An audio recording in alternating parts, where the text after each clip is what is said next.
Dear Ukrainians, President Trump has announced preparations for his meeting with Putin in Alaska. A far cry from this war that is ongoing on our land against our people, which still cannot be ended without us, without Ukraine. Putin did not believe in our people, so he made this hopeless decision to try to take Ukraine.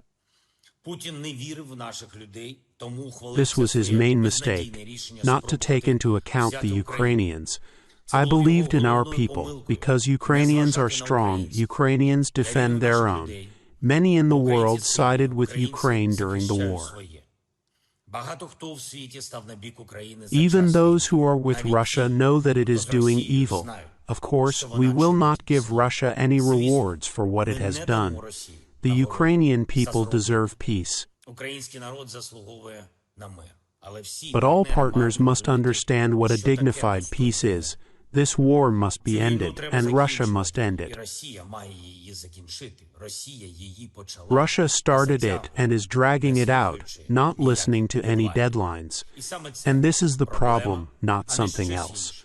Accordingly, the Ukrainian territorial issue is already in the Constitution of Ukraine. No one will and will not be able to back down from this. Ukrainians will not give their land to the occupier. Ukraine is ready for real solutions that can bring peace. Any decisions that are against us, any decisions that are without Ukraine, are simultaneously decisions against peace. They will not yield anything. These are dead decisions. They will never work, and we all need a real living peace that people will respect. We are ready to work together with President Trump, together with all our partners, for a real and, most importantly, lasting peace. A world that will not collapse because of Moscow's wishes. I thank all our people for being together. Ukraine exists. Thank you to all our soldiers for preserving our independence. Stand strong. This is our land. We are Ukraine. Glory to Ukraine.